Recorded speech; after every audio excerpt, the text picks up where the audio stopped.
The Center for Educational Media and the College of Education at Middle Tennessee State University are proud to offer professional development to K-12 educators in Tennessee through our online video library. The following video is presented by the Center for Educational Media in partnership with Professional Educators of Tennessee's Leader U Conference. For more professional development videos, check out our website at cem.mtsu.edu.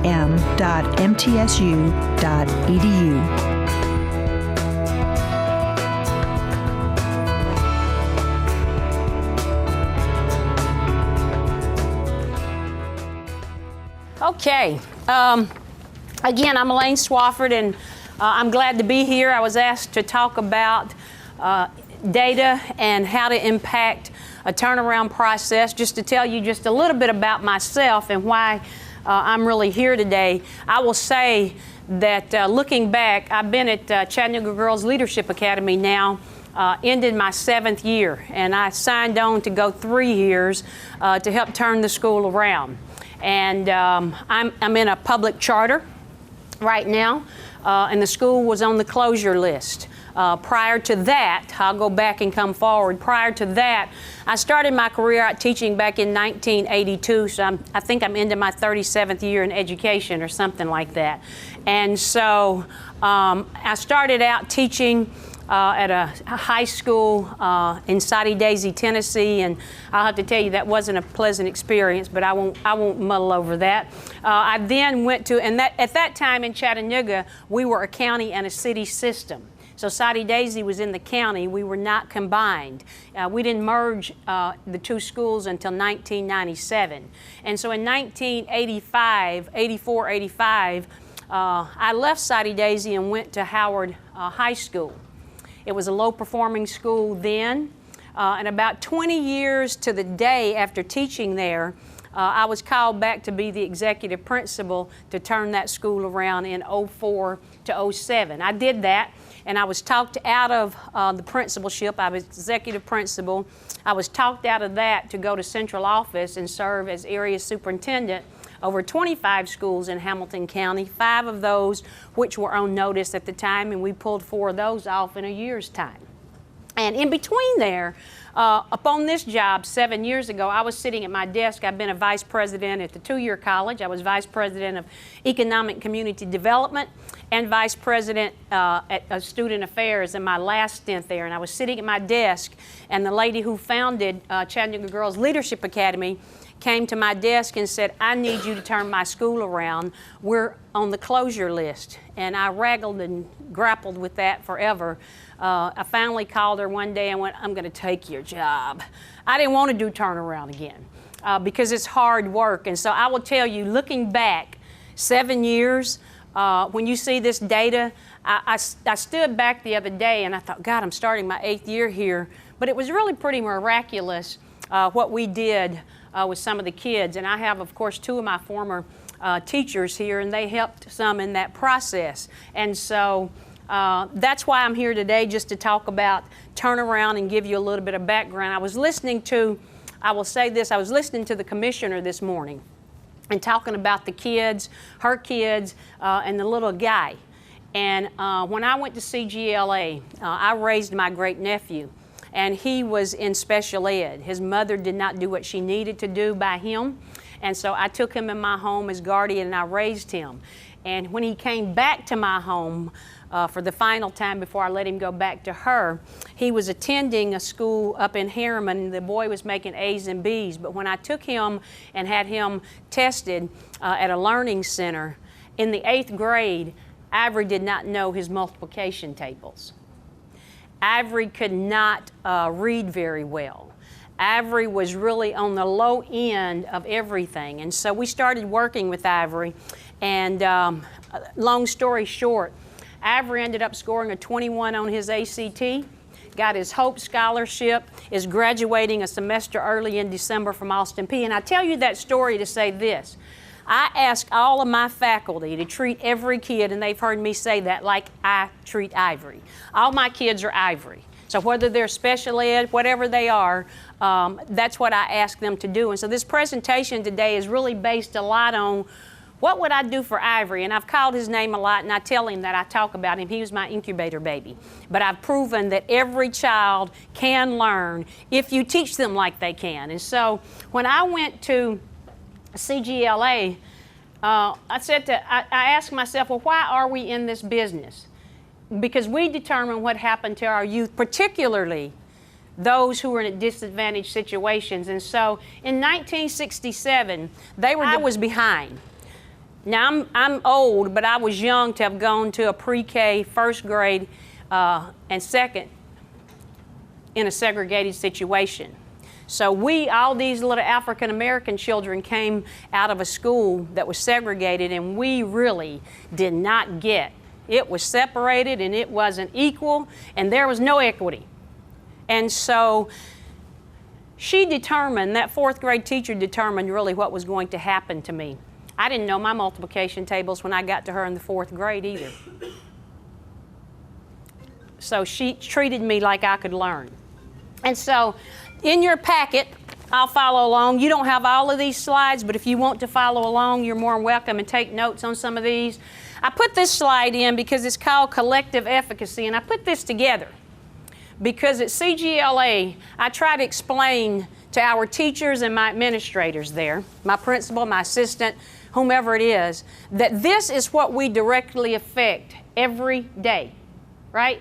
If I have kids at 7:30 and I keep them to after school to 5:15, I can directly affect kids by what I teach them, how I treat them. I can also influence by what I feed them if that's going to be their last meal at 4:30, right? So I can influence some of these things that I have no direct effect on. For instance, I can't determine when that child goes to bed, or if they've got 3 siblings, they're getting ready for school the next morning and they're going to be late. I can't affect that, but I can affect this. And part of the things that I do to affect that is I raise funds. Last year, I raised about $1.3 million on top of my budget. And why do I do that? I just read in the Chattanooga newspaper, I didn't bring it with me, yesterday's paper was giving the percentage of kids who go home without computers and without internet, right? And so we give every kid a computer, but then it dawned on us, well, 86 of them year before last didn't have internet access. I raised funds to make sure that they had 86 hotspots to go home that we paid for. Right? So right there, we're going to level the playing field for some of our students. And so, again, that's kind of the circle that we operate on. And so just a little bit about CGLA. So it was the first single-gender public school. It opened in 2009. I told you they were off track by 2010, 2011. So, you know, I don't know if you all know, but in Tennessee, when you open a public charter school, and it is a free school. There's a lot of misnomers about public charters. I was publicly educated. I ended up at the public charter because she needed me to help turn the school around, because we're all God's children. It doesn't matter what you're in, right? They needed help. And so they were identified for the first time in 2011, really, as low performing, and again in 2012. But they were the county's first approved charter, first STEM school. We have been SACS accredited now for, I guess, 4 or 5 years. We just got recertified. We received our STEM designation last year, one of the first, Angie, one of the first 15 in the state, the second of 2 in Chattanooga. We have 90% low-income children and about 15% exceptional ed. We're not unlike any other school. And again, they don't pay for anything except the uniform they put on their backs. And so here's our vision: to inspire hope in each girl, positively changing the trajectory in her life and empowering her to possess infinite choices in her future. And if we do this, this is what's going to happen. Our mission statement's going to come to life because we are trying to prepare them for college. And somebody says, well, everybody's not going to college. I know that. But who am I to decide who's not going when they walk in my building? My job is to get them ready for the other side and give them choice. It says infinite choices, right? But I'm not one to track kids. I'm not going to put you over here and you over here. I had a little girl just this year go from a 12 on an ACT to a 17. You know how big that was for her? If I hadn't have pushed and prodded and gotten her to it, we didn't give up on her. And so that's what we do. And so here's where I was hired in July 2012 to start a school year the second week in August. And we were in the 83 schools, we were right smack in the middle of those 83 on the bottom 5% of the state. Only 13% of our kids had a success rate. We had 6% of kids proficient in Algebra 1, 6 in math, Science and ELA 1, all of those were like 6%. This was the ACT average. We were dead, I'm being video so I can't cuss, but we were dead last in the entire county for ACT, 13.8, right? We had teacher turnover that first year, 14 out of 27, and you know, I have to say, I didn't win any popularity contests that first 2 years, did I, Katie? Anyhow, but you know, I wasn't there to be popular. I was there to make sure that this was educational malpractice right here. That's what I called that. Educational malpractice. So we were removed from the list by 2013. So when we went in 2012, the superintendent at the time said, you got 9 months to turn that school around from this dismal date or close your butt. And he was right. He gave us an ultimatum. I did turn around and say, why aren't other schools, I did a TED Talk and said, you know, I got to ask that question back. Why aren't other schools in the county given that ultimatum? When I went in, there were 6 schools on the low-performing bottom 5 with me. There are 5, and CGLA is not one of them. They're still there 7 years later, but they're open. So you see, we carry that heavy load of accountability as a public charter, particularly for disadvantaged kids. And so I did Howard in 04, 05 to 07, and so we went from a 29% graduation rate to 51, 26 to 70%. So we've done a couple of turnarounds, my team and I have. And so I just wanted to show you what this meant before I went into the nuts and bolts, so you can really see that here's CGLA, and this is the recent. You can tell where the state, the standards changed, can't you? But we held our own there, right? We held our own. In science, of course, we held our own. You can see the changes, but look back here. Awful. And then math 7 back then, that's all red, right? And so you can see, again, we're holding our own. And if things are going like I think they are in 10 ready benchmarks, we just fine this year. And so we give, and you'll see it we give 3 benchmarks. We use Case 21. It's the closest thing that I've seen work. We were a DEA back in the day when they had TCAP before they changed the standards, but we went with Case 21. And so again, to get reward school, to stay open, we had to achieve reward school status. Y'all understand that? We had to grow kids, but we also had to get kids proficient at the same time. And I will tell you, it was not easy that first year. I had to decide, okay, who's not teaching for this 6%, right? Say to them, you got to teach. But then in February of that same year, I stood up and said, you got to reapply for your jobs. I was on a tightrope the whole year. It was not easy. And so the success then, we were in the top 5% in reward school for 13 and 14. And you could see the academic growth that we achieved during that time. This past year, we were a level 5 TVOS school, and again, you can see the STEM designation. So what's our school model? So that's kind of the background and why I'm here today. And so what do we really run to change this piece of work that we're doing?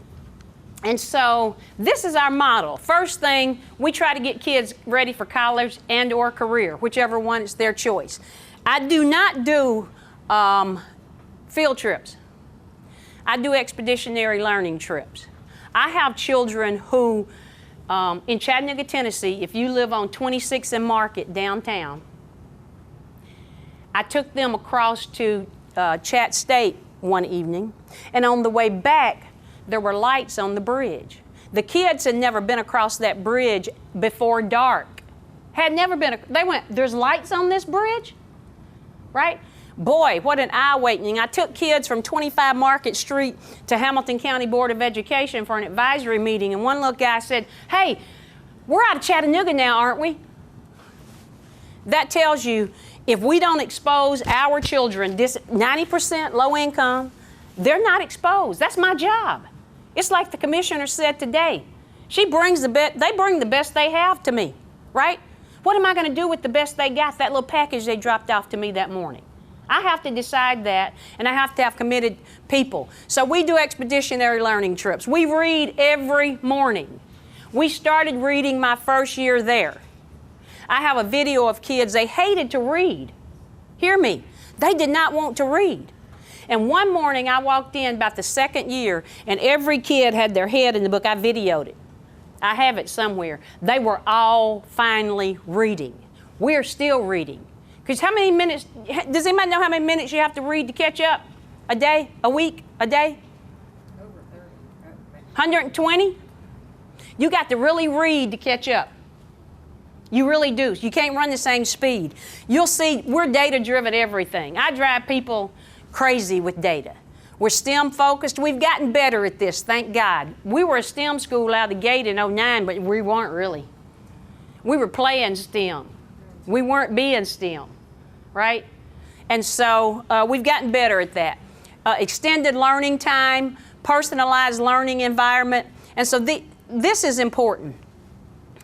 I'm going to tell you, I can't tell you all how important it is to connect every student in your building with someone. We've grown it. My first year, it was really small. So now Elaine Swafford, or when Chassie and Katie were there, I got your name right that time, didn't I? Yeah.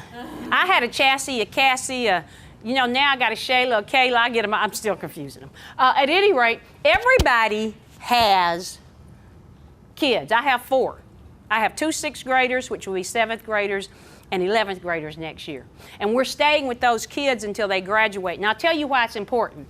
I had one little girl, undocumented students. I'm sure some of you have undocumented students. I had a little undocumented student. Her dad was picked up, taken into custody, and she came to the building crying. And you know the first person she went to? Wasn't the principal, wasn't the assistant principal, it was her mentor. And her mentor saw her safely home that night because they only had one car. Or I have a girl who graduated. We stay in touch. I have a girl who graduated last year.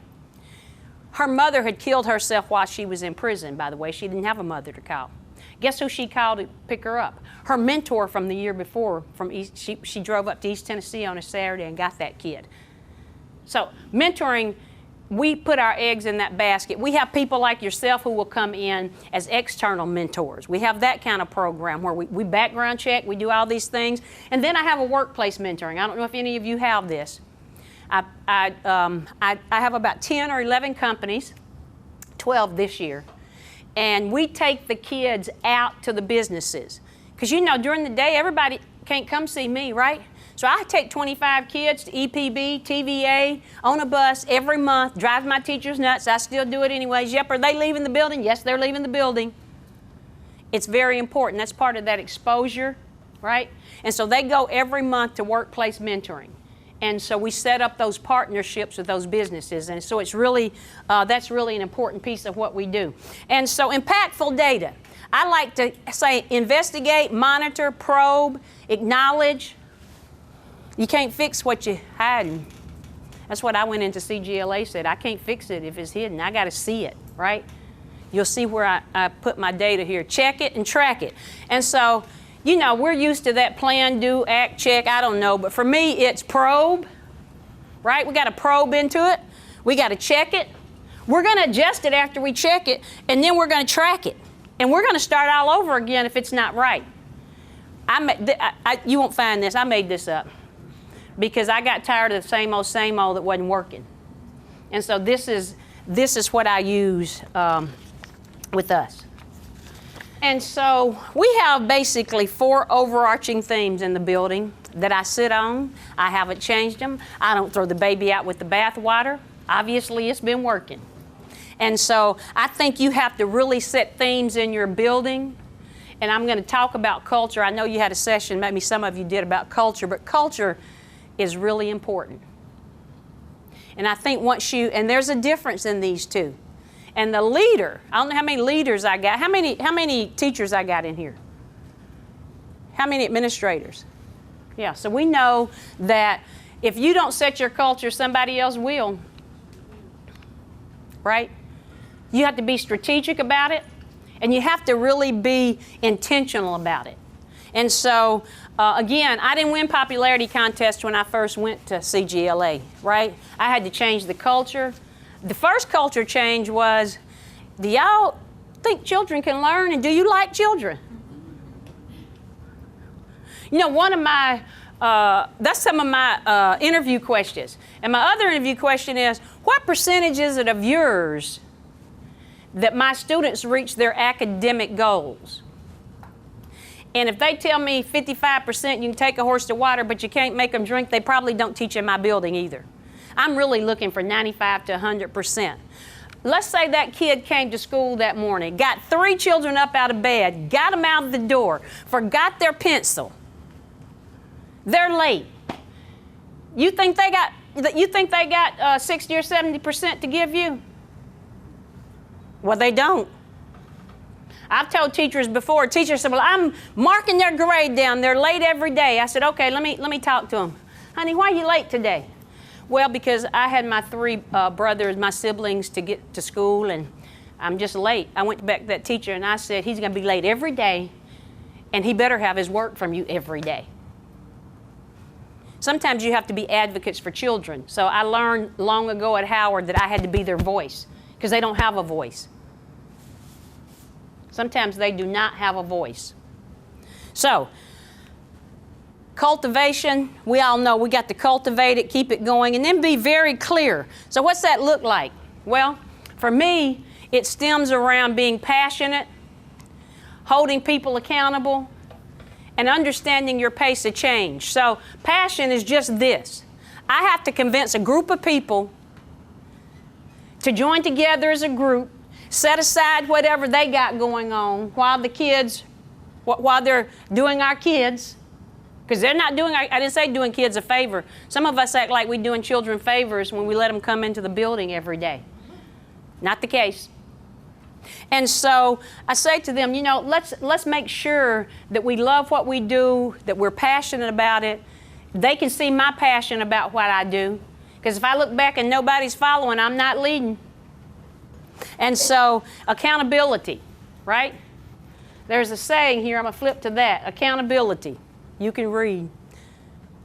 It's all right to hold people accountable.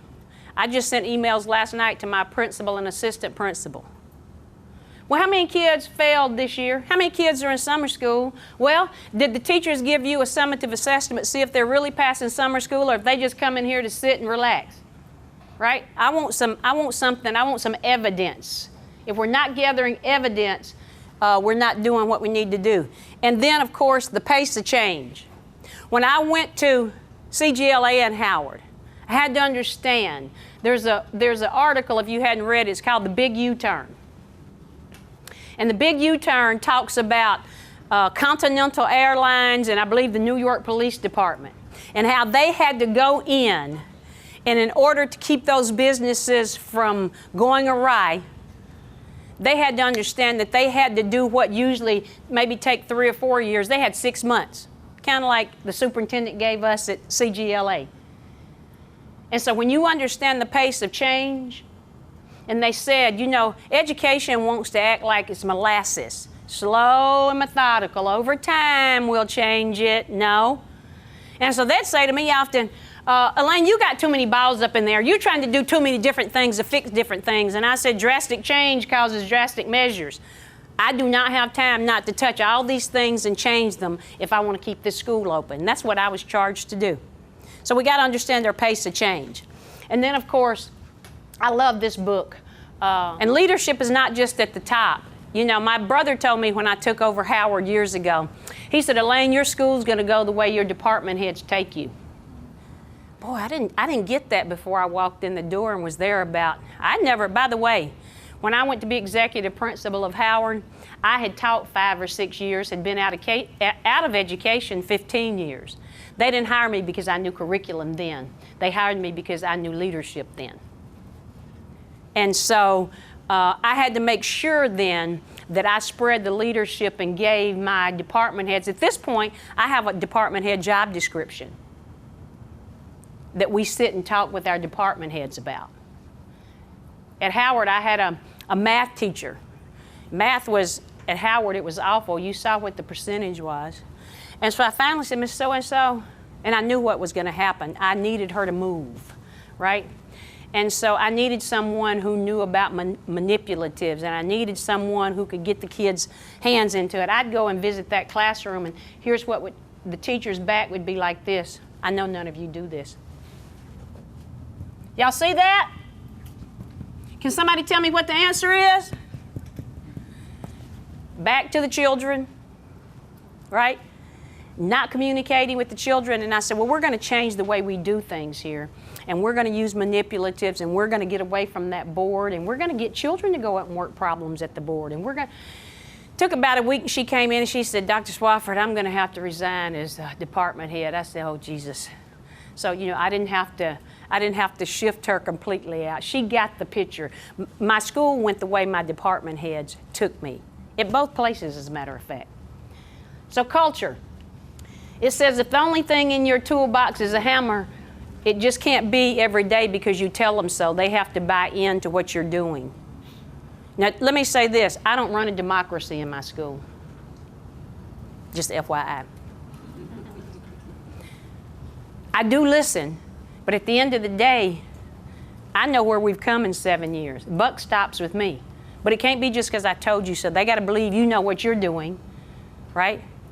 And so, you know, teamwork multiplies. If you have 5 giving 100%, you get the best 100% you can get, because that's 500% right there in my book, right?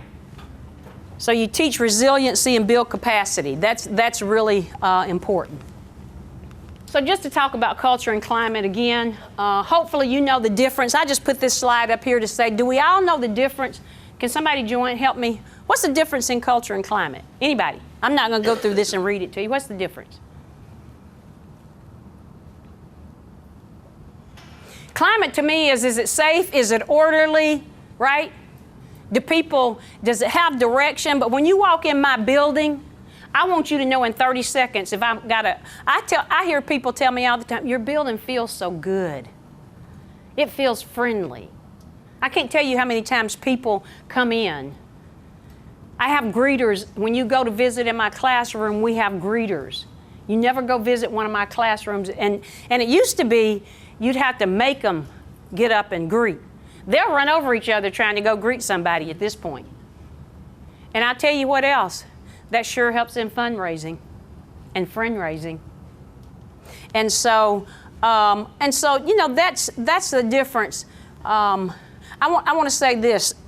On the standards and beliefs and philosophy, your philosophy is my vision statement. What we do and how we do it. You saw my vision statement earlier. It's what you do and how you do it.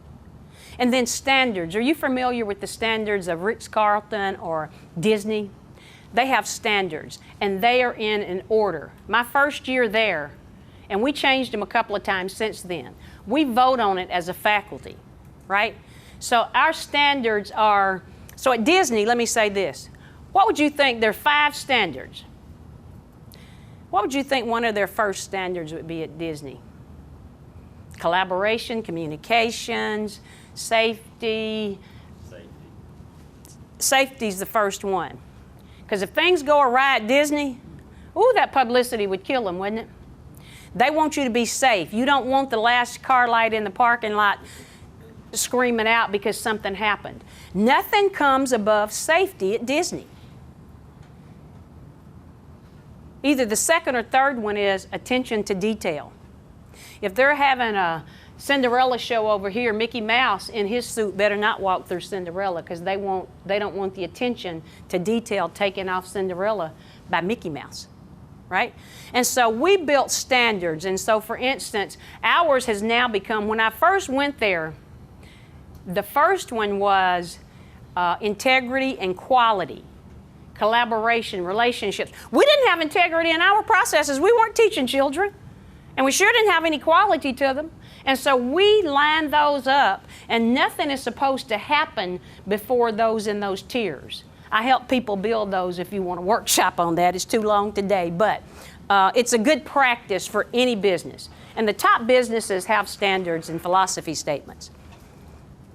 And so, again, we talked about what is culture and what is climate, but your culture determines the way we do things. And hopefully, you have a certain way. We have a CGLA way, right? So you have to have a certain way. I put this up here because we didn't have that way. When I first went in, if you have any of these things going in your building, go recalibrate your culture. Yep.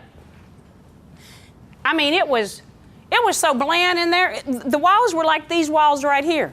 There was no student workup, discipline issues. I'm going to show you in the data what they were doing. They were minding the children. They weren't teaching. They had, one of the problems at CGLA was there was 3 administrators the first 3 years of the school. Now my administrator and myself, we're starting our 8th year there. Leadership means something, right? Teaching is so important and teaching is hard. And both of them have to be really highly effective. Teaching is one of the hardest things to do, and it's the most important thing we do. It is. And so, there was grade inflation, 13.8% ACT average, but all the children were passing with A's and B's. Huh? Students were in charge. I had a little senior come up to my desk my first year and say, before you got here, we were in charge. So, okay, all right. I hope you enjoyed it because it's over. And so, again, I just talk about resilience because you have to have resilience to lead, and that's teacher leadership, that's administrative leadership, and sometimes, particularly you principals, it's lonely up there in that chair sometimes, isn't it? And so I was laughing to myself one day because I was reading something, and I thought to myself, I was reading the paper that Friday, and I was finishing up this presentation. It made me think the benefits of pet ownership. It can lower blood pressure, improve mental health, help face unexpected challenges, and even some mornings, even if you're the director and the principal and you're not ready to face the world, they'll look you in the face and help you get up. And so sometimes we say, this is the only friend we can find right here. We work long hours, and so again, where's our friends? Sometimes that's all we got. Core strategies. I've had these core strategies now for years. They look pretty much the same, don't they? I don't throw the baby out with the bathwater. I tweak what's under them. But these are my strategies right here. I'm going to really hit on the data-driven instruction. And I'm really going to hit on investing in teachers, but we'll go through some of these and we won't go through all of them. So you've heard of my big, hairy, audacious goals. What are they? And so we had some really big goals. We still do. And so we have to ask ourselves these questions when we're looking and setting our goals. I still don't, I'll be honest with you, I still don't have parent engagement in my building. But I will tell you, after being at Howard, I have what I call a parent replacement program. PR campaign. I run a PR campaign every year. I do everything for a child that a parent can't do, not because they don't want to, but because sometimes they don't have the means nor the know-how. I'm a parent replacement program. I told you if they need hotspots, if they need computers, if they need a composition notebook, they need clothes, it doesn't matter what it is. I pay, and you'll see this paid off. It's called practice, take the ACT, practice, take it. I had kids who took it 8 times this year. When I first went in, they were saying when I first went in 2013, 14, do we have to take that? Yes, honey, as juniors, you got to take it at least once. I was amazed. I had a visitor. I couldn't ask the kid to do it any better for me. I had a visitor with me. Kid ran up and said, Dr. Swafford, can I take that ACT again? I said, honey, I couldn't have paid you to come along at this time. That probably just put some more money in the bank for us. And so they take it. But one of the first things I did in setting expectations, when I had to go to both schools, I'm sure you've studied the first and second order change, perceived as an extension of the past, perceived as a break with the past. Again, you need to take a look at those if you haven't, because I had to go to this column and explain it really, really well. to my faculty and my staff. You got to require new knowledge. We're not staying in these programs y'all been running because they've been running the wrong direction. They're going south. I call it a moral compass. I give my administrators, my principal and assistant principal, a compass. I gave it to them about 3 years ago and said, make sure that our moral compass is always in the right direction. And so when I do workshops with my assistant and my principal, we talk about those things. But this is very important. It was important in my process to change it. Set expectations. Do you have urgency in what you're doing? Drive the team to sit at the wheel, not you. Administrators can't sit. We have to have our teachers. Teachers have to help us sit at the wheel. And again, I think that all children can and will learn at high levels. And everybody's high level is going to be a little different. I didn't say everybody was going to be a 36 on the ACT. But that little girl who went from a 12 to 17, that's her high level right now, right? College prep work. We try to establish a scholarship quality learning environment. Let that sit a minute, right? They may go to work in Chattanooga Stump. They may go to work on the floor somewhere, but my mentality is to change what they're thinking about. And so we look at course offerings, and I'm assuming when I got there, I put this up because we didn't have any of these for kids. We had no dual enrollment. We had no AP classes, nothing. And so here's a tool. I got this, and I don't always get things from the educational realm. I got this from the Chronicle of Philanthropy. Now, they didn't have this in their buckets, obviously, but I liked the process. And so I wanted a higher ACT, right? And so I had to put in a bucket, improve academic achievement, increase achieving entrance into the ACT 25 Plus Club, develop knowledge. And so I wanted these outcomes. And the impact was, I wanted an average of 21. I'm at a 20.4 right now. We're getting there.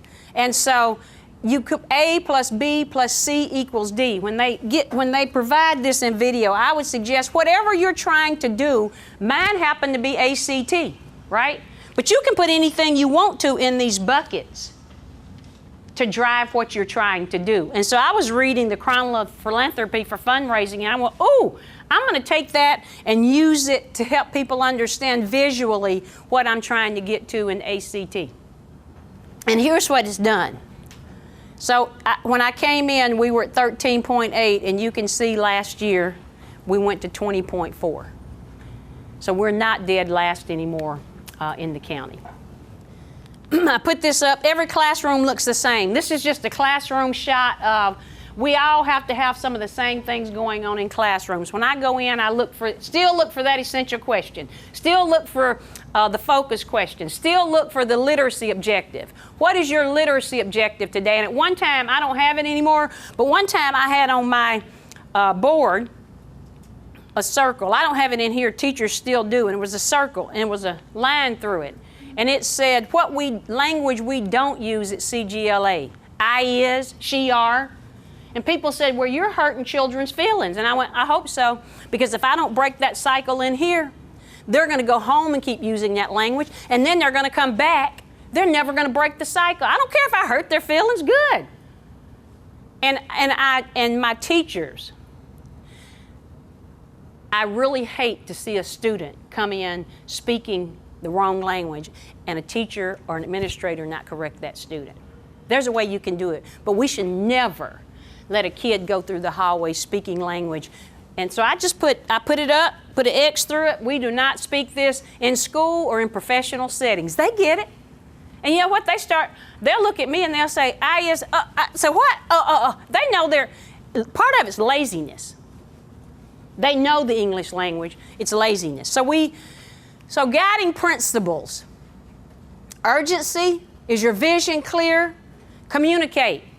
We don't hide behind emails, do we? You know, I think you need to go and you need to have some face-to-face conversation, right? Face-to-face conversation. Walk the talk, be in classrooms, be visible. And some of this is for principals, but teachers, you understand, I want you to understand what we principals have to look into. And if you're striving to be one, And of course, ring your own bell. Talk about your stuff. It's hard work to get them across, right? Now, these are guiding principles. You get the difference, right? Okay, so we have literacy. And when I tell you at this point we have literacy in all classes, in art class, we have literacy at this point. I have one of the best, I brought my notebook, where is it? I have one of the best literacy coaches in the United States of America. Look at these two. She's still there. She's been with me forever. But we just redid our literacy notebook. Oh, it's lovely. If your literacy coach hadn't done you a literacy notebook like this, you need one. Because we teach, she tells everybody. That's why we have literacy in art. She teaches everybody how to teach literacy. Right? So if you don't have one, you're more than happy to look at that. Commit to our 6 academic strategies of 15 points. I'm going to show you that. All teachers will be consistent, be approachable. So these are the things that guide us. 10 ready capacity teaching. I got to stop there. I told my principal this year, I said, Mr. Beck, I don't need a 6th grade math teacher. I need an 8th grade math teacher who knows how to teach 6th grade math, because at this point, our 6th graders are really being taught 7th and 8th grade math. I said, we're never going to win this game if I keep hiring just a teacher who knows 6th grade math, right? So we went out and got us a person who could teach 8th grade math to 6th grade kids. And so I just think that's really, really important to build capacity. And we have every Friday 10 ready question in every classroom, not just in core classrooms. My academic coaches get those 10 ready questions ready. We put it up on the board. I want to make sure that we're building stamina throughout the year, not just when it's time to test. So we commit to that. So here's my 6 strategies. We built these about 3 years ago, I don't know. And so these are things, quadrants at the beginning of the year, AMO and daily, weekly reports with the administration. And so at the very beginning of the year, hopefully you all have got your data from benchmark data or something from the end of the year. And your teachers are going to have that over the summer, because when my teachers come back in the last week of July, I expect them to already have their children based on the quadrants. Are you basic, approaching, on track, or master? What you got in front of you? For my kids who entered the 6th grade, I tested them back in May, so I know what they had when they came in the summer. And so we quadrant kids early. And then we have an AMO plan that we follow. And so I don't want to, and we prescribe this, right? I'm talking to you today, that's what they hired me to do. However, in the classrooms, in this notebook, she tells them how long they need to be in lecture mode and how long they need to be in. We're looking for a flipped classroom, and we're looking for blended learning, and we're looking for children to rotate around in stations. That's really important. I know that differentiated instruction is not instruction different for all of you all. That'd be crazy for me to ask the teacher, and I want you to have a piece for her and her and her and her. No, but I do believe that if you put them in the right quadrants, right? I've got a group here. I just had a parent call me on the way up here. I've always said to parents, do not call me if they come home and the work is too challenging. Don't bother me about that. I do want you to call me if the work is too easy. It's few and far times in between, but I got that call on the way up here. Whoa. You can imagine I'm going to have a talk with that team as soon as they get back in July, because it was a team thing, right?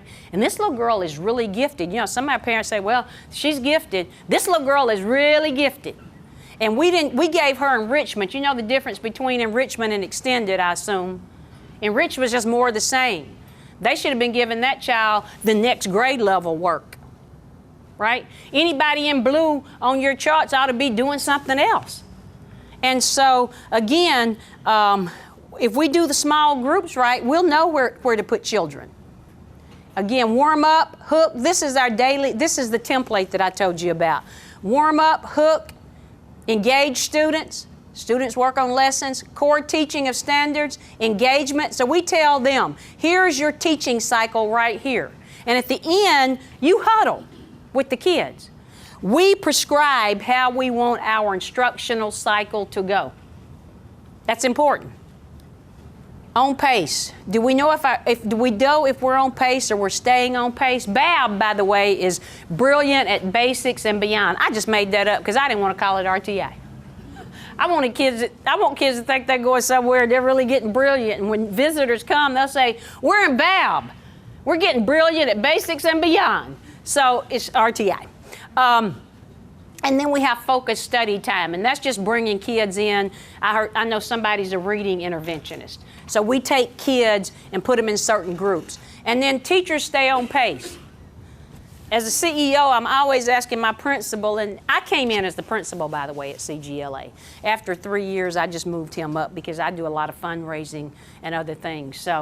But I always say to him, Mr. Beck, 8th grade math, where's your curriculum map? So when I go in, I still evaluate teachers. I go in and I look at that curriculum map on the wall. Y'all have curriculum maps on the wall? So when you go into your classroom, before I go in, on the wall outside, their curriculum map tells me where they should be on that lesson. So for me as an administrator, I pull that off the wall and I walk out and go, ooh, Mr. So-and-so, he was 3 weeks behind. Then I go to Mr. Beck. Mr. Beck, do you know your teacher was 3 weeks behind, and why don't you know that? Y'all are in the classroom every day. I got 5 people in classrooms every day. We should always know immediately if somebody needs help. And so if you're not doing curriculum maps, it sure is a way that helps me keep up with where teachers are supposed to be. So that's these are my 6 strategies right here that I run. And it keeps me on track. Remember I said I probe and I check and I go back. That's my probing piece right there. I got the probe. And then here's my success rate plan. And so you know how a car has a 30-point check? Well, I got a 15-point check. And I do that checking all the time. If we do these things, and I really believe, I'm going to show you this dashboard of warning signs. I made that up. I'm from a community college. We did early warning systems. So I was at a conference and they wanted to sell me one. But I have a statistician, and I made that word up. You don't have one in your building because I made the word up. You might have a data person, but I have a statistician. And that statistician can sit and glean that data and extrapolate it out and tell my teachers what it means. So he's just not running numbers. He's helping me with my processes. And so one of my statisticians, I asked for an early warning system, and I'll show you that. Because you know now, chronic absenteeism is, right? They don't care if it's a medical excuse, excused, unexcused, this is all chronic, right? And so I had to figure out how to way to track whether the kid had an F, too many absences, and so we do that. Buddy systems in your school, every teacher needs somebody to go down the hallway and have a conversation with that they can trust. I really have re-implemented that in my building. It's really important. It doesn't matter if it's a veteran teacher or a young teacher. It doesn't matter to me. But I have a buddy system in my school. I think the commissioner talked about this. We do build relationships with kids. I don't think that you can, particularly kids who have lived in poverty, I don't think you can really teach them until you build a wholesome relationship with them. Relationships, I think I have it in here, but I'll say it. Relationships is what gets you mastering on track. Right? When I was in the 4th grade and didn't know my multiplication tables, I learned for that teacher. I loved my 4th grade teacher. I didn't want to disappoint her. Right? It was all about the relationship. She used to sing, "If you miss the train I'm on," maybe something. She'd bring the guitar and play it like a little bit every day. Right? She built relationships with her kids. That's so important. Academic coaches meet to move data, regrouping. So we group early by benchmark 1 and benchmark 2. By the time we get to benchmark 3, hopefully we got that teaching time to make that difference. And so, but we really regroup. Personal engagement plan. Does every girl have a personal engagement plan? That's a folder. It's a literal folder. It has her information in it. If your kids don't know what their goals are, there's something wrong. Your kids have to know what their goals are. And I've re-implemented that really strongly. So in their folder, your goal is here, you're at this goal. The kids need to know what they're in their personal engagement plans. So, and your assessments, hopefully they all mirror 10 Ready. Because if you don't, and build strong leadership teams, we talked about that. Team play. I'm an old coach. I coached basketball. And so I did. I was crazy enough to go start coaching middle school basketball again this year. They needed help. Yes, Katie, I did. That's funny, isn't it? It was pretty funny. At any rate, but we have to have a team. And one of the important things is, like that call I got on the way up here, it made me question, what is the team doing around those children? Why didn't that team know that that kid was not being pushed? Why is that? And so I think it's really important. 3 years, I left these dates up here because when I went in, I don't know how many of you have a professional learning community, but when I went in, I asked the teachers, I want you to look out. What are we going to add each year? And so we did these things, and we continue to massage this, but these were the things that we did the first few years of the school. We trained in the summer. The first year we trained and trained and trained. And so these are just some. Wednesday, 2-hour PD. We had 2-hour PD at times. So just some video and self-reflection. How many of you do that? Teachers? How many video yourselves and watch your teaching and self-reflect on your teaching? That tells a whole big story. If you're not doing that, you ought to try it, right? None of us are perfect, but I guarantee you, you will learn something if you will video and self-reflect on that. And you know what? So in a professional learning community, it's called really open dialogue, but reflective dialogue and open practice.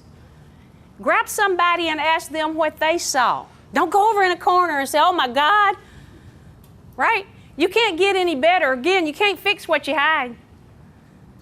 You can't fix what you hide. That's really an important thing to think about doing. And then we're still running this differentiated instruction for professional development. And so when I got there, you can see if you are in your 4th year teaching. I think my oldest standing teacher in the building, again, the school's been open for 10 years, but Miss Mount, she's been there the whole 8 years.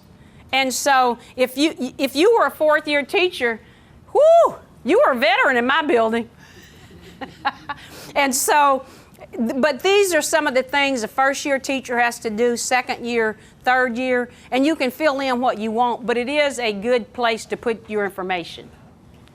Action sheet, these are some of the things that we do to keep things moving. Review data. This was the old way, but we have always reviewed data. So we just kept it academic, discipline, attendance, it didn't matter. Data-driven decisions, they call me the data kitty. I still have that. Now we have this board.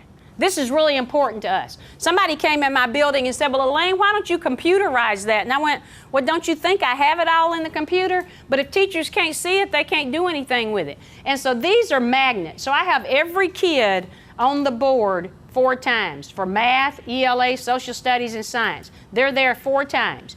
So the science teacher or whatever this is doesn't have to go far to see their kids.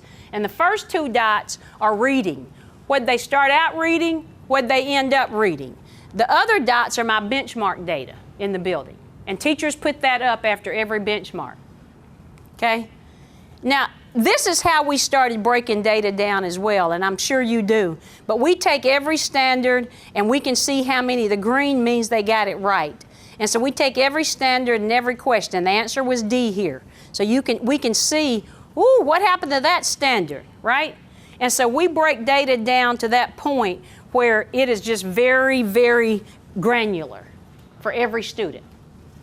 And then this data right here rolls into this in my data room. So along with the dots that I showed you before, we keep up with students. So this tells me I took the student's name out. But this tells me that for English 1, that how many students we needed to be green. So number of students to meet the goal, 19.3. We wanted 35% at that time.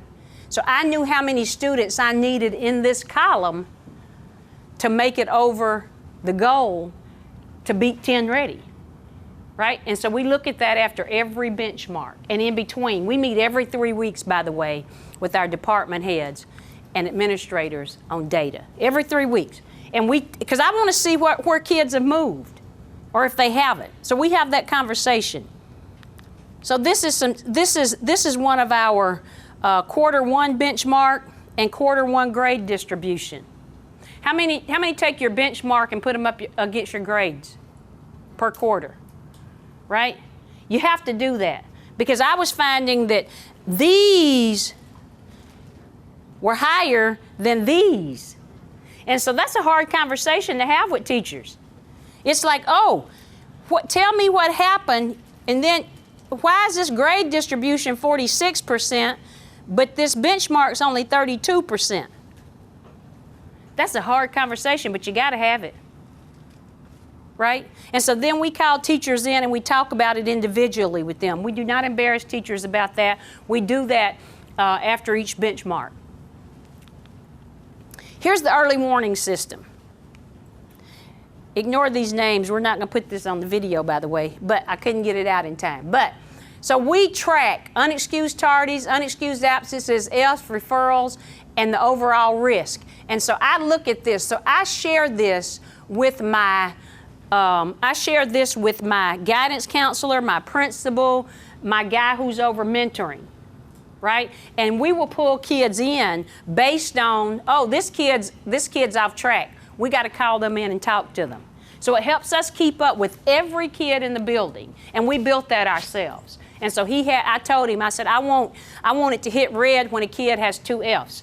I want it to hit red when a kid has 3 absences. And so he built that, and every week I get that in my mailbox every week to have a conversation with. I told you about discipline. I left this up here. In 1 year, look at this. That's why we didn't have kids passing. This is like down to 92% now. I tell people all the time, we don't have any issues at CGLA now. I turned the school around. I had some issues at Howard, right? I had some brass knuckles and some ice picks to take up. We don't have any of that stuff here. And so there was no reason to have this. The kids, I told you, they told me they were running the building before I got there. Look, they were. They told the truth. So we do focused assessments. We talked about that. We assess weekly, report every 3 weeks. This is just, I wanted to give you an example of some of the things that we do when we get the standards back. So this is another way of listing the incorrect, the benchmark questions, and then the approach of what strategy, if your teachers don't do this, what strategies are you going to use to change this information? And that's in the packet that I just gave you, I believe. Yeah, it is. I gave you a sample of that. And so her strategies are these, right? So she looked at every kid and decided what she was going to do to help that kid. And then this is her whole plan. How do we know students are making progress? And so we asked every teacher to give us this plan for their students. Again, you have to remember, we have to get that granular. Public charters have a real high level of accountability. We do not have time to go backwards. So we have to figure it out. Curriculum instruction, of course. We talked about those things. Listen to your students. I'll just say that over there. Listen to your students. They'll tell you everything you need to know. And so the question is, I started asking questions in a different way. You know the 4 questions of DeFore. We always ask that question. What are you going to do when they're not learning? I looked at Mr. Beck and I went, we got to ask the questions in a different way. So, how do students learn best? Who needs intervention? When is a student ready to learn something new? Where is a student struggling? Regroup by use of the data tracker. And when do you regroup? When, how, and what's happening in the groups? Those are my new questions, just of last year. I ditched the other 4 questions. They weren't working. They weren't giving me enough information. So we ask him a different way. And then we celebrate. We still do the WIT Award. Teachers write a little note if you don't do this in your building. Teachers write a note about each other, and then every faculty meeting once a month, we read. Lately we had 30, you know, everybody did everything good last month. We read every one of them, and we draw one out, and I give a $25 gift card to one of my teachers every month. And it's just a way of celebrating teachers. We take time to Sausalitas. We go out and twice a year. The staff takes control of the children during lunch, and all the teachers get to eat together twice a year. At the end of the year, we have an end-of-year celebration where we buy their food. They buy their different beverages, but we buy their food at the end of the year and celebrate our teachers with awards and things like that. Works really well. And our students, of course, on our student focus, we have a lot of student incentive awards, whether it's attendance. We have an award if the kid will wear their, which I'm not doing, I wouldn't get it today. The kid wears their badge because they swipe their, y'all have badges that you swipe your lunch through with? And our kids sometimes don't want to wear their badges. And so we have an award, we'll call their numbers off, 5 of them, and if they have their badges on that day, they win something. We try to have fun. We have to push kids so hard in our school, but we also try to have a lot of fun things for kids to do because I want my school to be somewhere that they enjoy coming to, if that makes sense. So we do that. I mentioned the pencil. I don't know if you've seen this. This is not mine. It's give credit to that person there. But basically, I woke myself up because we ain't got an alarm clock. Dug in the dirty clothes basket because ain't nobody washed my uniform. Brushed my hair and teeth in the dark because the lights ain't on. Even got my baby sister ready because my mama wasn't home. Got us both to school on time to eat a good breakfast. Then when I got to class, the teacher fussed because I ain't got no pencil. One of the things about it, I am a voice and an advocate for my children. We better treat them all like they're Mr. Ivory. Now, let me say this about special ed. Avery went to school, and he came home one day. He was in the 8th grade. And I picked up his work, and I said, Avery, that's not your writing. He went, yep, Miss Edgar wrote that for me. And I tucked that in my head. The next day, I put that little paper in my briefcase. I took my little brown butt up there, said, Miss Edgar, I love you, but you loving him into stupidity. I sent him to school with 5 fingers. On his right hand, he's right-handed, he can write. Do not write for him. Check your special ed departments. Sometimes we're loving them right into stupidity. And so you know what? Again, Avery can write. He even spells better. He's even graduated from college. He loves it. But had I not intervened and became his voice, because he thought that was doing him a favor. Right? It was not. And so I say this, relationships move, I said that. Building a relationship does not mean that you give up holding children accountable or sacrifice the respect you should expect from children. They do not call me by my last name only in my building. I do not cajole children. Children won't need direction. If you think you're winning them over, otherwise, rethink your relationship. You got to love children. I love me some children. But I carry the big stick, right? When I was at Howard, it was during that time when kids wanted to sag and put their pants down below. I see children on the street today, and they'll yank up their pants. And I left there in 07, right? And so there's a way to do it. I talked about my mentoring programs, and then the last thing I will say is, you know, again, parent engagement.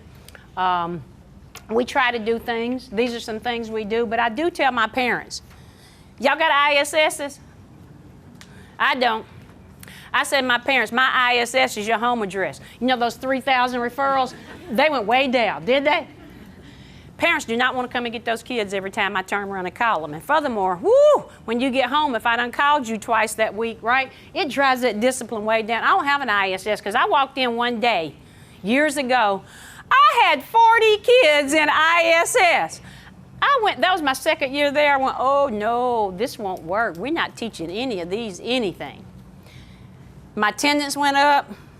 Again, So I do have Friday morning coffees. I'm trying that again. It's really hard to get parent engagement.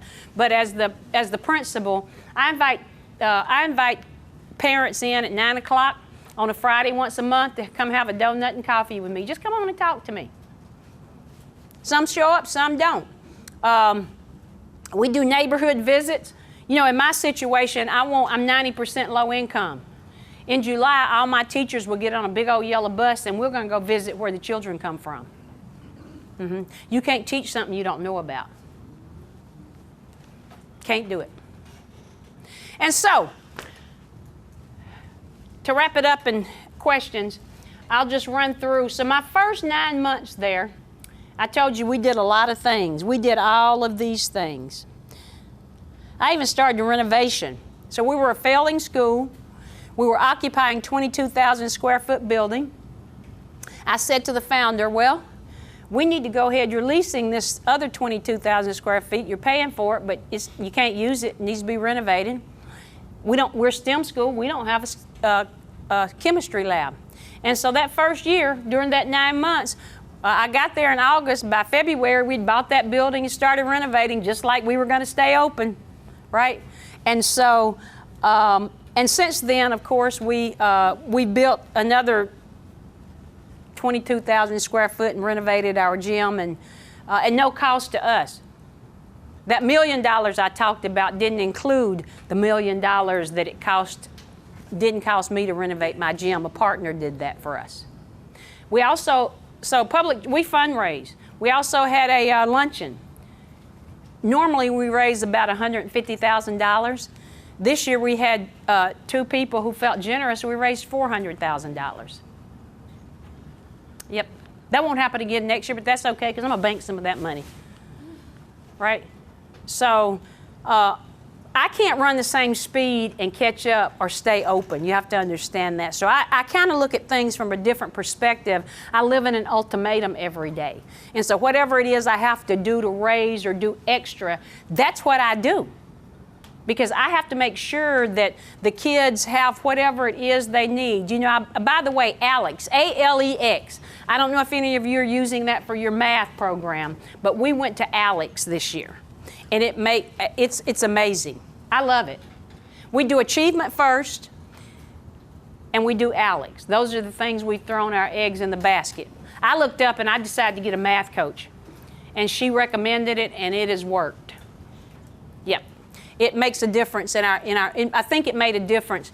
If my math scores turn out like I think they're going to turn out, it made a big difference. I would just tell you, you ought to look into ALEX if you haven't.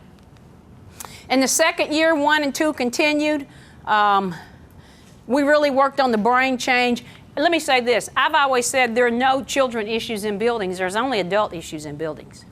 There's no children issues. Those children who we only had 6% proficiency rate, and that ACT of 13.8, I didn't change the demographics in the building. I started out with 90% low income. 75% of our kids come behind every year. I didn't tell you that. 75% of our 6th graders come in behind 2 or more grade levels in reading and or math every year. But we still are achieving. We still have gone with that same group of people from 13.8 ACT to 20.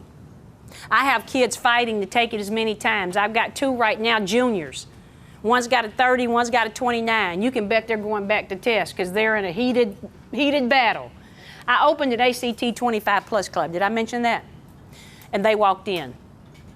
The first 3 years, we had 1 kid score 19 on ACT. That's it, first 3 years. I opened that ACT 25 Plus Club. Yes, I give an incentive if they can walk in. I forgot how many $150 I gave away this year. Quite a few. That's why I raise funds, so I can give it to them. So, yep. And then year 3, these are some of the things that we put in place. You can see we did the Mastery Connect. I don't do either of those anymore, but we did data share with the student body. We started summer school that year for anybody who failed this year too. If you are not passing any course when you walk out, or you're behind when you walk in, your behind's in the seat right now as I'm talking to you at CGLA. Hired literacy coaches. That's when I opened, as I said, the first 3 years, so I opened the ACT 25 Plus Club. This is important. I do cultural competence training with my staff still. I have a PowerPoint, I put it together, I drill on it. It's very important that we know. And I'm not talking about know their culture, I'm talking for us to be culturally competent as adults with our children. They're not teaching us, we're teaching them. But we have to be culturally competent for our children. We continued. We went to grit and standard-based grading, and it was gnashing of teeth for the students, the teachers, and the parents. Amen, amen. But we stayed on it. I think we used Angie's company. Y'all still standard-based grading? We do standards-based in grade, but we do the letter grades. Gotcha. We convert them, but we grade on the standard. If you can't pass it, you can't pass it. And so we just reteach it. That year, my founder talked me into doing a TED Talk. It was on archaic pedagogical boxes, how to get out. I only needed to do one. You won't find me on another one. That was hard. I did do a residency program. Our Public Education Foundation had a residency program, and they wouldn't let me and the teachers that they hired. So their residency program is you go out, you get someone who's not in education, you give them their master's, and they can come in and teach math or science, right? So they get the embedded thing. They wouldn't let me hire those people, so I just created my own. So I went to the 4-year college, and I created, if you have someone coming out of school in their last 9 months, send them to my building and let me try to teach them how to teach, because, you know, trying to student teach in 6 weeks is tough, and then going into a building. And so I train them and do a co-teaching model as best I can with my in my teacher residency model. And it's really helped me. And so I don't hire all the teachers. I think I had 2 go to Soddy Daisy High School in chemistry. I didn't have a position at the time, but at least they had some on-job training. And then last year, I just asked us, I boil it down to this. Let's just run the plays. I'm an old coach. Let's just run the plays. And so that's kind of, I will say this. I just put this on here to show you. I like to see things, and so it's like, okay, in school climate, are we checking these things off? Or whether it's, you know, the next one, are we checking these things off? I don't know how many of you are visual, but I am. And so I like to have a checklist in front of me of everything I'm doing. And so that's basically what we do to turn around schools. Questions? What is your current teacher turnover rate at that school? It's low now. I mean, I think I lost 4 teachers this past year, so, and I have 37. And so it's not that stuff that we had to do, thank God. And it's hard to teach in my building. I will not tell a lie, because again, particularly now that we've changed the standards and we've gone up, I mean, it's a great place to teach. We have small class sizes, we do, but we also ask you to teach at capacity. That's why I'm going to have that conversation with my team where that little kid needed to be pushed a little bit. You had stressed about community engagement, the girls in the community and the community in your building. You mentioned friends and fun, friend raisers and fundraisers. Do you think you could have had these results if you did not have that partnership and the partnership funds?